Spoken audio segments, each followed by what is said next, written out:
Ya pemirsa, hingga saat ini sudah ada dua rektor perguruan tinggi negeri yang tersandung kasus dugaan korupsi terkait dengan dana penerimaan mahasiswa baru. Setelah rektor Universitas Lampung atau Unila Karomani terjaring OTT KPK pada Agustus 2022 pekan lalu, Kejaksaan Tinggi Bali menetapkan rektor Universitas Udayana Inyoman Gede Antara sebagai tersangka kasus dugaan korupsi uang pangkal mahasiswa.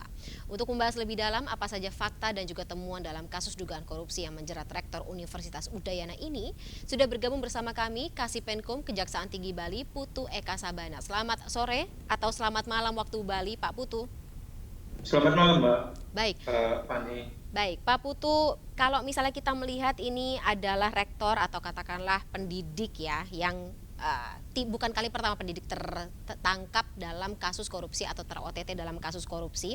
Dan untuk kasus ini adalah dugaan kasus korupsi dana sumbangan pengembangan institusi atau SPI untuk seleksi jalur mandiri tahun akademik 2018-2022 dan satu tahun ajaran lagi. Eh, Penyidikan ini sudah dimulai sejak kapan, Pak? Dan kemudian laporannya dimulai dari mana? Baik, Mbak. Penyidikan perkara sumbangan pengembangan institusi mahasiswa baru seleksi jalur mandiri Universitas Udayana dimulai sejak 24 Oktober 2022.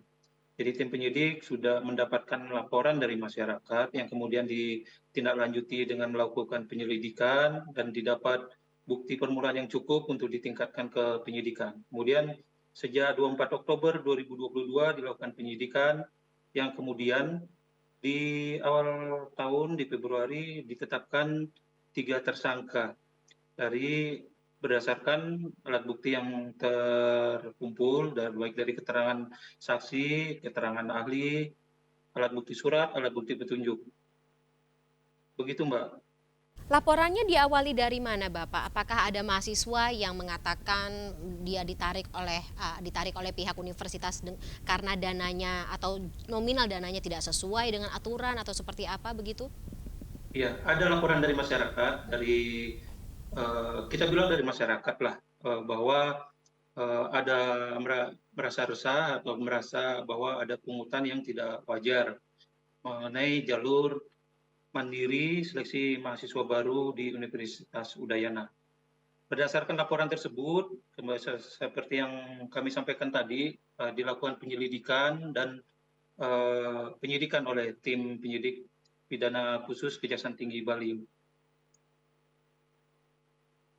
Jauh ini sudah diperiksa? Sejauh ini telah diperiksa dari berkas perkara dari 3 tersangka yang sebelumnya ditetapkan sebanyak 34, sekitar 34 saksi termasuk ahli dan juga telah melakukan tindakan hukum lainnya, penggeledahan, penyitaan dokumen-dokumen, device, alat berupa HP, alat komunikasi, dan barang bukti lainnya, Mbak. Itu dari pihak universitas saja atau dari mana lagi, Bapak? Eh, yang saksi-saksi yang sudah diperiksa dari pihak universitas, pihak mahasiswa, ada juga tentunya ada keluarga dari pihak mahasiswa atau yang merasa keberatan juga kita sudah penyidik dapatkan hal itu, Mbak. Oke, baik. Kalau misalnya bicara mengenai alat bukti yang sudah dikumpulkan atau sedang dikumpulkan oleh pihak Kejagung saat ini, Pak, dari mana saja?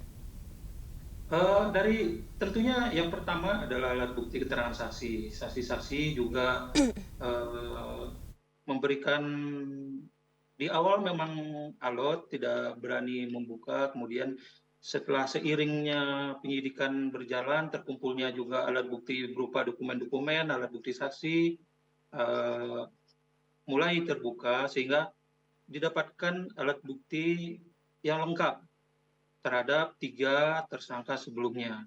Kemudian dikembangkan lagi oleh tim penyidik sehingga didapatkan ada kaitannya dengan yang bersangkutan yang kemudian kembali ditetapkan 1 orang pada tanggal 8 Maret kemarin ditetapkan dan pada hari Senin pada saat diperiksa sebagai saksi atas dari berkas perkara 3 tersangka sebelumnya disampaikan langsung oleh penyidik kepada yang bersangkutan penetapan tersangka tersebut.